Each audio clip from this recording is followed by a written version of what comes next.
नमस्कार, मैं रविंद्र कुमार।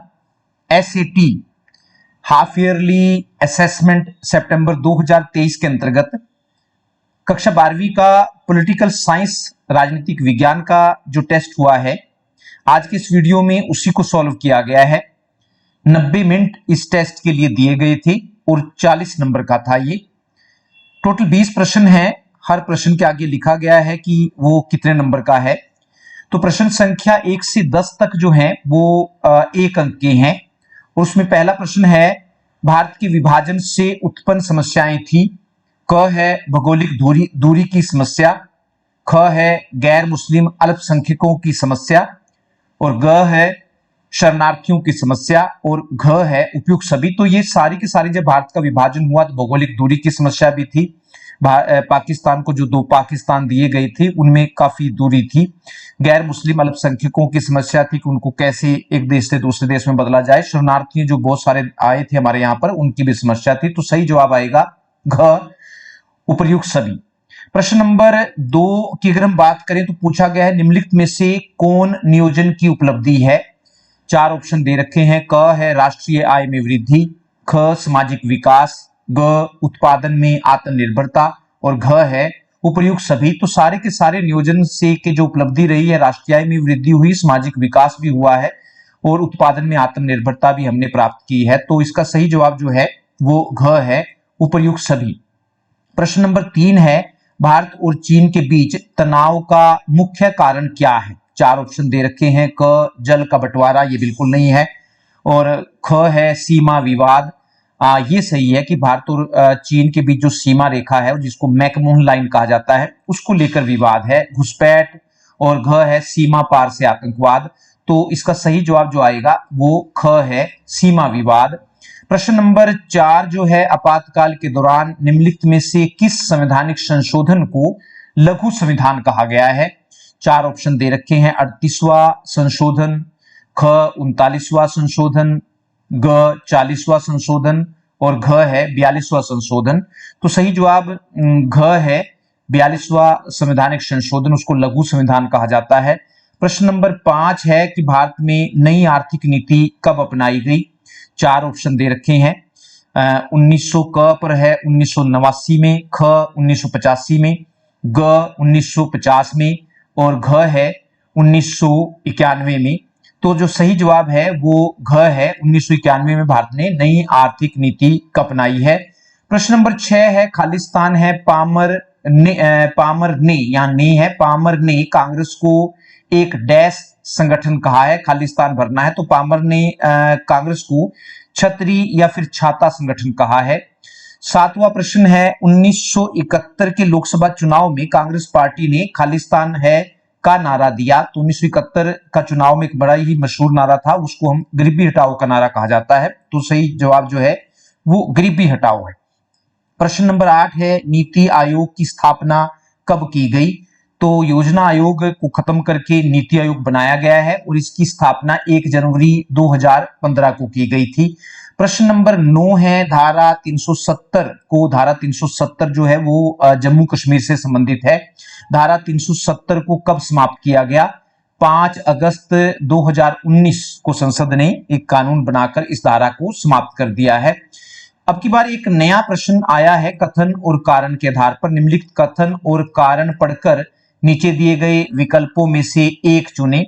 कथन है जिसको हमने ए नाम दे रखा है, इंदिरा गांधी को वास्तविक चुनौती विरोधी दलों की तरफ से नहीं आई बल्कि अपनी ही पार्टी के अंदर से। इंदिरा गांधी को वास्तविक चुनौती विरोधी दलों की तरफ से नहीं आई बल्कि अपनी ही पार्टी के अंदर से आई। और इसका रीजन दे रखा है, कारण उसे सिंडिकेट का सामना करना था, जो कांग्रेस के अंदर ही शक्तिशाली और प्रभावशाली नेताओं का एक समूह था। उसके बाद ये 4 ऑप्शन दे रखे हैं। क है कि कथन ए और कारण आर दोनों सही हैं।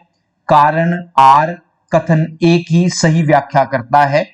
और ख है कथन ए और कारण आर दोनों सही हैं, कारण आर कथन ए की सही व्याख्या नहीं करता है। ग है कथन ए सही है लेकिन कारण आर गलत है। और घ है कथन ए गलत है लेकिन कारण आर सही है। तो अगर हम देखे जाए, कथन इंदिरा गांधी को वास्तविक चुनौती विरोधी दलों की तरफ से नहीं आई, बल्कि अपनी ही पार्टी के अंदर से। पार्टी के अंदर एक प्रभावशाली नेताओं का समूह था जिसको सिंडिकेट कहा जाता है। तो इसका जो सही जवाब है वो वास्तव में क है। कथन ए और कारण आर दोनों सही हैं, और कारण आर जो है वो कथन ए की सही व्याख्या करता है। प्रश्न नंबर 11 से लेकर 14 तक जो है वो प्रत्येक प्रश्न के 2 अंक दिए गए हैं। प्रत्येक प्रश्न 2 अंक का है। उसमें 11वें नंबर पर प्रश्न है कि सार्वभौमिक वयस्क मताधिकार किसे कहते हैं। तो उत्तर में हम कह सकते हैं कि सार्वभौमिक वयस्क मताधिकार प्रणाली से अभिप्राय उस प्रणाली से है जिसमें देश के प्रत्येक स्त्री पुरुष को एक निश्चित आयु पूरी करने पर वोट देने का अधिकार होता है। इसको हम सार्वभौमिक, सार्वभौमिक का मतलब सभी को, वयस्क जो वयस्क हो गए, हमारे यहाँ पर वयस्क 18 साल को माना जाता है, और मताधिकार का मतलब है वोट देने का अधिकार देना। प्रश्न नंबर 12 है, विकास का क्या अर्थ है। तो विकास को अगर हम अर्थ बताएं साधारण शब्दों में, हम कह सकते हैं कि एक स्थिति से बेहतर स्थिति की ओर जाना, एक स्थिति से बेहतर स्थिति की ओर जाना विकास है। यह विकास एक प्रक्रिया है जो ऐसी संस्थाओं और संरचनाओं का निर्माण करती है जिसके द्वारा समाज की समस्याओं का समाधान किया जाता है। प्रश्न नंबर 13 है, लाल बहादुर शास्त्री के काल में भारत को जिन चुनौतियों का सामना करना पड़ा उनमें से किन्हीं 2 के नाम लिखो। लाल बहादुर शास्त्री जब देश के प्रधानमंत्री बने तो उनको किन किन चुनौतियों का सामना करना पड़ा। तो उसमें हम पहली कह सकते हैं कि देश के कई भागों में सूखा पड़ने के कारण अनाज की कमी हो गई थी, और दूसरी जो समस्या थी जिसका उन्होंने सामना करना पड़ा, 1965 में पाकिस्तान ने जम्मू कश्मीर पर आक्रमण कर दिया था। तो ये 2 जो कठिनाइयां थी जिनका उन्होंने सामना किया ये थी। प्रश्न नंबर 14, ये 4 नहीं है, प्रश्न नंबर 14 है, सन 1971 में हुए चुनाव में कांग्रेस पार्टी मुख्य रूप से किस किस पर निर्भर थी। 1971 में हुए चुनाव में कांग्रेस पार्टी मुख्य रूप से किस किस पर निर्भर थी। तो जो कांग्रेस पार्टी थी, उत्तर है किसानों, मजदूरों, दलितों, अल्पसंख्यकों और बेरोजगार नवयुवकों पर आश्रित थी वो, जिसमें उन्होंने गरीबी हटाओ का नारा दिया था। प्रश्न नंबर 15 से 18 लिखा गया है कि प्रश्न संख्या 15 से 18 प्रत्येक प्रश्न 3 अंक का है। ये तो 3 अंक का है तो थोड़ा बड़ा लिखना पड़ेगा। और प्रश्न नंबर 15 पूछा गया, स्वतंत्र भारत के सामने मुख्य चुनौतियां क्या थी। प्रश्न पाठ पहले अध्याय में से पूछा गया है, स्वतंत्र भारत के सामने मुख्य चुनौतियां क्या थी। 5 चुनौतियों का सामना करना पड़ा देश को एकता के सूत्र में बांधने की चुनौती, और दूसरी थी लोकतंत्र की स्थापना की चुनौती, तीसरी विकास की चुनौती, चौथी जो है शरणार्थियों के पुनर्वास की चुनौती, और 5वीं जो थी देशी रियासतों के विलय की चुनौती। तो ये 5 चुनौतियां देश के सामने उस समय थी। प्रश्न नंबर 16 है, इंपॉर्टेंट प्रश्न है, वार्षिक परीक्षा की दृष्टि से भी। संपूर्ण क्रांति पर नोट लिखो। मार्च 1974 में बिहार के छात्रों द्वारा तत्कालीन बिहार सरकार के खिलाफ जो आंदोलन चलाया गया, मार्च 1974 में बिहार के छात्रों द्वारा तत्कालीन बिहार सरकार के खिलाफ जो आंदोलन चलाया गया उसे बिहार आंदोलन कहा जाता है। छात्रों ने यह आंदोलन बढ़ती हुई महंगाई, बढ़ती हुई बेरोजगारी और बढ़ते भ्रष्टाचार की ओर सरकार द्वारा ध्यान न देने के कारण चलाया था। इस आंदोलन का नेतृत्व करने के लिए छात्रों ने जयप्रकाश नारायण को बुलाया। इस आंदोलन को उन्होंने संपूर्ण क्रांति का नाम दिया। संपूर्ण क्रांति का अर्थ भारतीय समाज और भारतीय राजनीति के वर्तमान ढांचे में ऐसे बदलाव लाना था ताकि सभी के कल्याण या सर्वोदय के उद्देश्य को प्राप्त किया जा सके। और प्रश्न नंबर 17 है, भारत में दलीय प्रणाली की विशेषताओं का वर्णन करो। इंपॉर्टेंट प्रश्न है ये भी, भारत में दलीय प्रणाली की विशेषताओं का वर्णन करो। तो पहले हम कह सकते हैं कि भारत में बहुदलीय प्रणाली प्रचलित है, अनेक दल हैं भारत में। दूसरा, भारत में लंबे समय तक एक ही दल अर्थात कांग्रेस का प्रभुत्व रहा है। तीसरा, भारत की दलीय प्रणाली में क्षेत्रीय दलों का भी महत्वपूर्ण स्थान है। केंद्र सरकार के निर्माण में भी ये दल महत्वपूर्ण भूमिका निभाते हैं। और चौथी जो विशेषता है वो है प्रत्येक राजनीतिक दल में किसी एक व्यक्ति का प्रभाव है, एक व्यक्ति के प्रभाव में है। और 5वां है, भारत में राजनीतिक दल अपने सिद्धांतों को कोई महत्व नहीं देते हैं। देखने में आया है कि अपने राजनीतिक लाभ के लिए ये अपने सिद्धांतों को बलिदान कर देती हैं। प्रश्न नंबर 18 है 3 नंबर में ही, मंडल आयोग क्या था? इस आयोग द्वारा दिए गए कोई 2 सुझाव बताइए। 1977 में 1977 में जब केंद्र में जनता पार्टी की सरकार बनी तो समय उत्तर भारत में पिछड़े वर्गों को आरक्षण देने की जोरदार मांग उठी। इस मांग पर विचार करने के लिए केंद्र सरकार ने 1978 में पिछड़ा वर्ग आयोग की स्थापना की। इस आयोग के अध्यक्ष बिंदेश्वरी प्रसाद मंडल थे, बीपी मंडल उनको कहते हैं, और पूरा नाम था बिंदेश्वरी प्रसाद मंडल थी, इसलिए उन्हीं के नाम पर इसे मंडल आयोग या मंडल कमीशन कहा जाता है। इस आयोग ने अपनी रिपोर्ट में पिछड़े वर्गों की दशा को सुधारने के लिए अनेक सुझाव दिए। इन सुझावों में से एक सुझाव पिछड़े वर्गों को शिक्षा संस्थाओं और सरकारी नौकरियों में 27% आरक्षण देने का था। प्रश्न नंबर 19 और 20 ये 2 प्रश्न जो हैं वो प्रत्येक प्रश्न 5 अंक का है। ये अथवा में है, इनके साथ आप एक दूसरा ऑप्शन भी दे रखा है कि अगर आपको ये नहीं आता तो आप दूसरा कर सकते हैं। तो प्रश्न नंबर 19 है, भारत की विदेश नीति के किन्हीं 4 मुख्य सिद्धांतों का वर्णन करें। विदेश नीति के किन्हीं 4 मुख्य सिद्धांतों का वर्णन करो। तो मुख्य जो सिद्धांत है उसमें पहला है गुटनिरपेक्षता। भारत की विदेश नीति की पहली विशेषता गुटनिरपेक्षता रही है। जब भारत आजाद हुआ तो उस समय पूरा विश्व 2 गुटों में बटा हुआ था। एक गुट सोवियत संघ या रूस का गुट था, तो दूसरा गुट अमेरिका का गुट था। भारत के लिए किसी एक गुट में शामिल होने का अर्थ अपनी स्वतंत्रता को फिर से गिरवी रख देना था, इसलिए भारत ने दोनों गुटों में से किसी भी गुट में शामिल न होने का निर्णय लिया। दूसरा जो सिद्धांत है भारत की विदेश नीति का वो है उपनिवेशवाद का विरोध। उपनिवेशवाद का अर्थ ऐसी नीति से है जिसमें एक देश दूसरे देश को अपना गुलाम बना लेता है और फिर अपने फायदे के लिए उसका शोषण करता है। भारत लंबे समय तक उपनिवेशवाद का शिकार रहा है।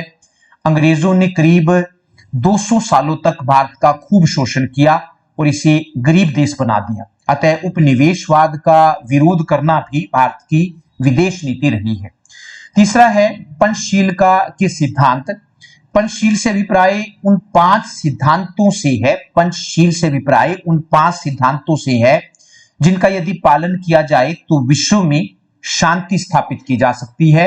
इन सिद्धांतों की घोषणा भारत के प्रधानमंत्री पंडित जवाहरलाल नेहरू और चीन के प्रधानमंत्री चाओ एन लाई ने 1954 में की थी। ये सिद्धांत इस प्रकार हैं, जो 5 सिद्धांत है उसमें क है एक दूसरे की प्रभुसत्ता का सम्मान करना, ख है एक दूसरे पर आक्रमण न करना, ग एक दूसरे के आंतरिक मामलों में दखलंदाजी न करना, घ एक दूसरे के लाभ के लिए काम करना, और ग है शांतिपूर्ण सह अस्तित्व, पीसफुल को एग्जिस्टेंस या जियो और जीने। चौथा है निशस्त्रीकरण।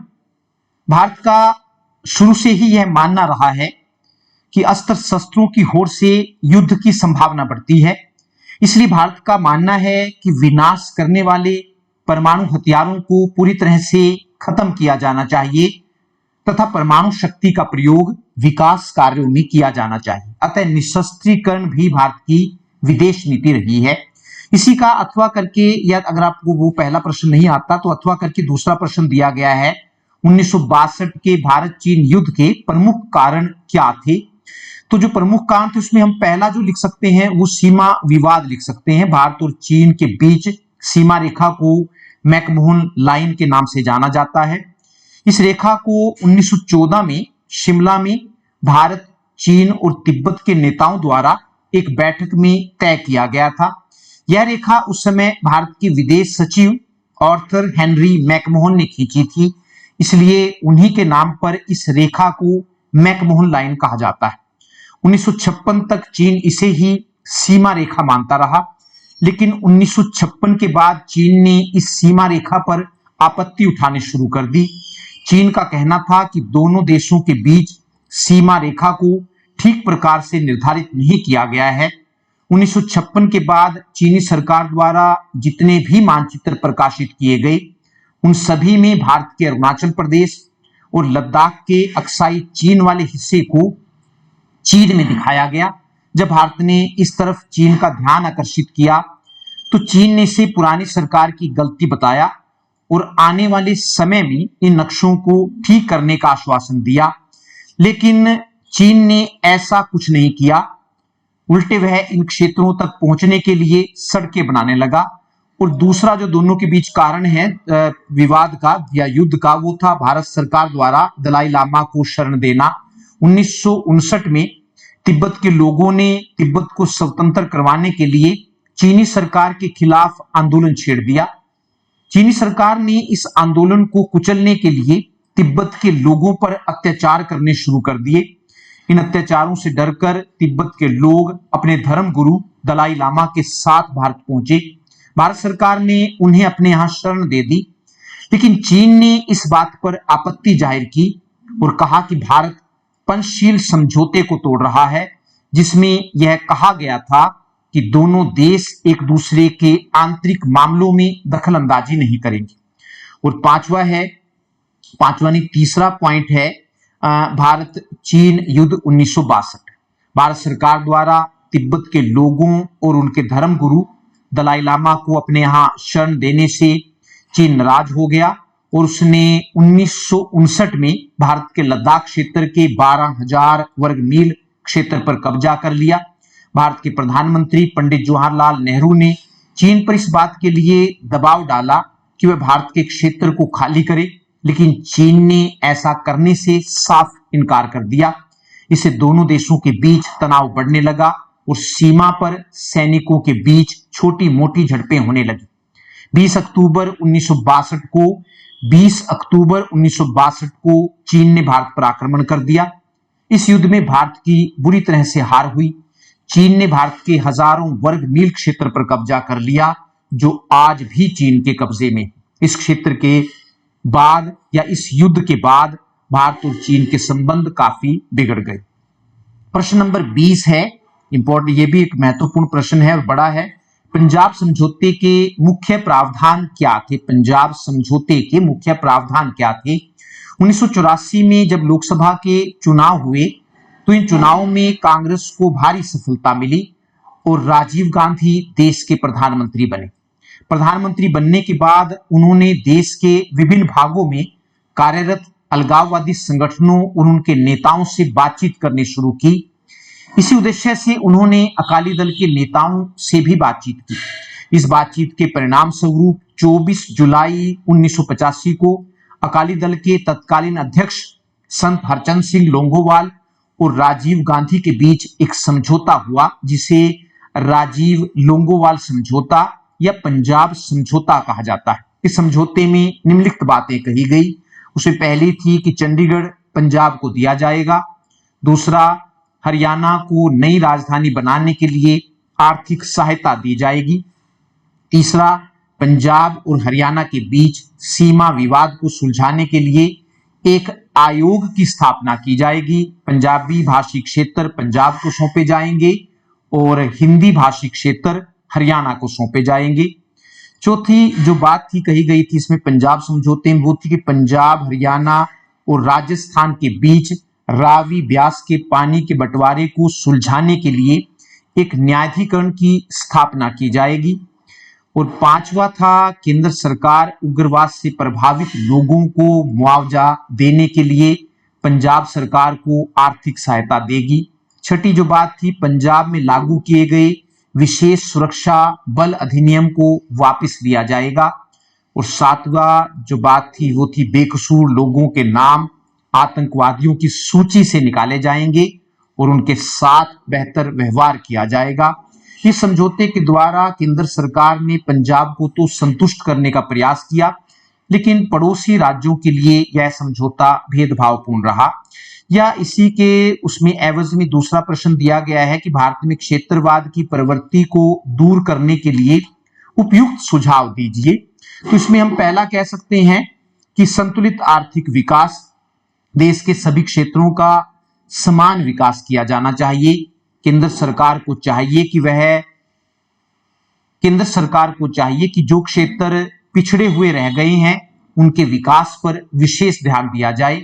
दूसरा, शिक्षा प्रणाली में सुधार किया जा सकते हैं। स्कूलों और कॉलेजों के पाठ्यक्रम ऐसे होने चाहिए जो विद्यार्थियों में यह चेतना पैदा कर सकें कि वे भारतीय पहले हैं और बाकी सब कुछ बाद में है।